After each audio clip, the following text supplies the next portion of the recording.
Hello friends, ಇದು ನೋಡಿ part 2. ನಮ್ಮ ಸುಳ್ಯದಿಂದ ಅರಂತೋಡಿ ಬಂದು ಆಮೇಲೆ ಅರಂತೋಡಿಂದ ದೇರಾಜಿಗೆ ಹೋಗೋ ನಮ್ಮ ಮನೆ ದಾರಿ. ಇದು ತುಂಬ ಹಳ್ಳಿ ಅಂದರೆ ಇಲ್ಲಿ ವಾಹನ ಸೌಕರ್ಯ ತುಂಬ ಕಡಿಮೆ. ಅವರವರ ವಾಹನ ಏನೋ ಇದ್ದರೆ, ಸ್ವಂತ ವಾಹನ ಇದ್ದರೆ ಹೋಗ್ಬೋದು. ಹಾಗೆ ನೋಡಿ, ಒಂದು ಕಡೆ ರೋಡು ನೋಡಿ. ಇಲ್ಲಿ ದಾರಿಯಲ್ಲಿ ನಮ್ಮದು ತುಂಬ ದೊಡ್ಡ ಕಾಡು ಎಲ್ಲ ಇದೆ. ಕಾಡಿನಿಂದ ಆನೆಗಳು ಬರ್ತವೆ, ಚಿರತೆ ಇರ್ತವೆ, ಕಾಡು ಹಂದಿ, ಕಾಡು ಕೋಣ ಎಲ್ಲ ಬರ್ತಾಯಿದೆ. ಹೋಗೋದು ತುಂಬ ಡೇಂಜರು. ಆದರೂ ನಾವು ಹೋಗಲೇಬೇಕಾದ ಪರಿಸ್ಥಿತಿ. ಜನ ತುಂಬ ವಿರಳ ಇರ್ತದೆ, ವಾಹನ ತುಂಬ ವಿರಳ, ಹೋಗ್ತಾ ಬರ್ತಾ ಇರ್ತೀವಿ. ಹೋಗಲೇಬೇಕು ನೋಡಿ. ಕೆಲವು ರಸ್ತೆನೂ ಸರಿ ಇಲ್ಲ, ಸರಿಯಾಗಿ ಬ್ರಿಡ್ಜ್ ಇಲ್ಲ. ಮನೆ ಹತ್ತಿರ ಹೋಗ್ಬೇಕಾದ್ರೆ ದೊಡ್ಡ ದೊಡ್ಡ ಕಾಡುಗಳು. ಅಂದರೆ ನಮ್ಮ ಪರಿಸ್ಥಿತಿ, ಹಳ್ಳಿ ಜನಗಳ ಪರಿಸ್ಥಿತಿ ಇದೇ ಥರ ನೋಡಿ. ಏನು ತೊಂದರೆ ಆದರೂ ಯಾರೂ ಇಲ್ಲ. ಅವರವರಷ್ಟಕ್ಕೆ ಅವರವ್ರ ಧೈರ್ಯದಲ್ಲಿ ಹೋಗ್ತಾ ಇರಬೇಕು, ಬರ್ತಾ ಇರಬೇಕು. ನಮ್ಮ ಹಳ್ಳಿ ಬದುಕಂದರೆ ಇದೇ ಥರ. ಇದು ಪೇಟೆಯಿಂದ ಸುಮಾರು ನಮ್ಮ ಮೇನ್ ರೋಡ್ ಬರಬೇಕಾದ್ರೆ ಒಂದು 10 ಕಿಲೋಮೀಟ್ರ್ ಜಾಸ್ತಿ ಬರಬೇಕು.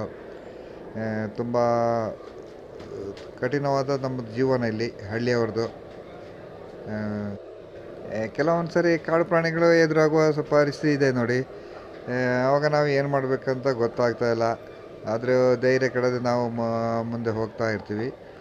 ಅದರಷ್ಟಕ್ಕೆ ಹೋಗ್ತಾ ಇದ್ದೀವಿ ನೋಡಿ. ಮಡ್ ರೋಡಲ್ಲೆಲ್ಲ ಹೋಗ್ತಾ ಇದ್ದೀವಿ ನೋಡಿ. ಇಂಥ ರಸ್ತೆಯಲ್ಲಿ ನಮ್ಮ ಊರಿನ ಕಡೆ ಹೋಗೋದು ಮನೆ ಹತ್ತಿರ ಬರ್ತಾಯಿದೆ.